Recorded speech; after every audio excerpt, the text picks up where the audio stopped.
Well, howdy there, Internet people. It's Bo again. So in the comments of that last video, there were a whole bunch of truckers going, "You didn't even mention us?" What? You know?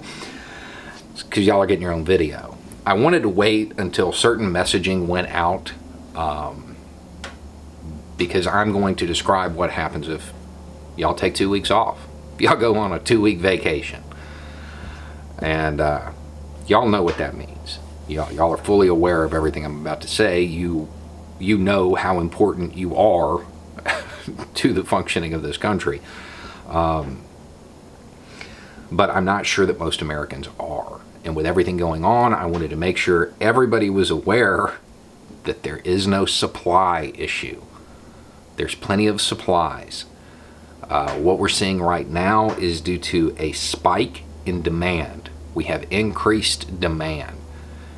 There's no supply issue. Increased demand is why the shelves are empty. Okay? There's plenty of supply. It's coming.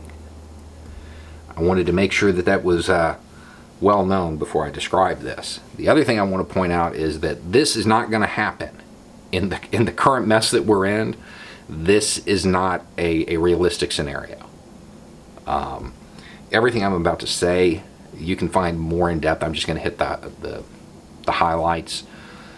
Everything I'm about to say, every 3-letter agency in the world is fully aware of. There are contingency plans and continuity of society plans, continuity of government plans that are all focused on making sure this doesn't happen. There are plans to have soldiers pressed into service to run the trucks if need be. This isn't going to happen in this mess that we're in right now. However, when we're done, after this is over, when everything settles down, we're going to be revamping our infrastructure. This is something we might want to look at, because while it isn't a realistic possibility in this current mess, there are scenarios in which this could happen. Okay, so welcome to the stuff of nightmares. Right now, trucks stop rolling. 24 hours from now, there are fuel shortages. That fast. There are fuel shortages. There are medical supply shortages. That fast. Your mail stops running. So no Amazon. There's no getting stuff from out of town delivered. Okay. 48 to 72 hours, so 2 to 3 days after the trucks stop, you start seeing food shortages. Cash is not available at the ATM. There is no gas. You don't have shortages. There's no gas. It's not there. Garbage begins to pile up.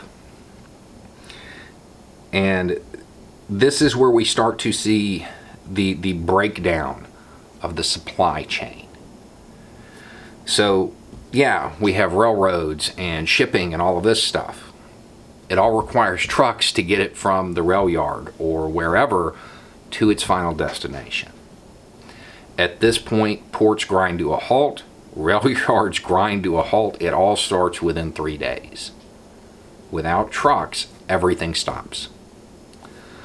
Within a week, you don't see cars on the road anymore, because those who were lucky enough to have to get gas that last day, well, they've used it. At this point is when your favorite fast food joint starts running out.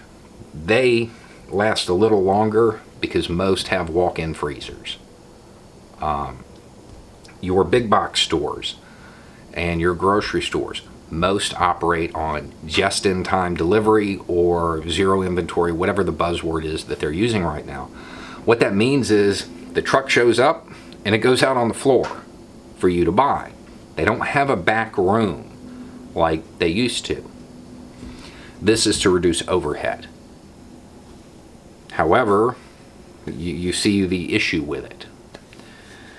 2 weeks after the truck stop, you got to be careful with your tap water. The supplies and the equipment used to clean it, it's not coming. The estimate is 2 weeks after that, you better not be drinking anything without boiling it. That's how critical trucking is to the United States. Now, this is our infrastructure. This is it as it stands right now. When this is over, we're going to be revamping a lot of our infrastructure. We're going to be rebuilding it. We have to decide how to build it. And while this isn't a scenario that's going to play out during this mess, it could play out in others. And this is something we might want to address. Zero inventory is great for corporate profits. You know, it reduces their overhead. However, in an emergency, well, you've seen the results. To tie it to the other video, you know, when the trucker cuts you off by accident, let it slide, especially right now. They've got to keep rolling. And a lot of them are not, let's just say their logbooks may be a little askew at the moment because they're trying to get everything everybody needs. Anyway, it's just a thought. Y'all have a good night.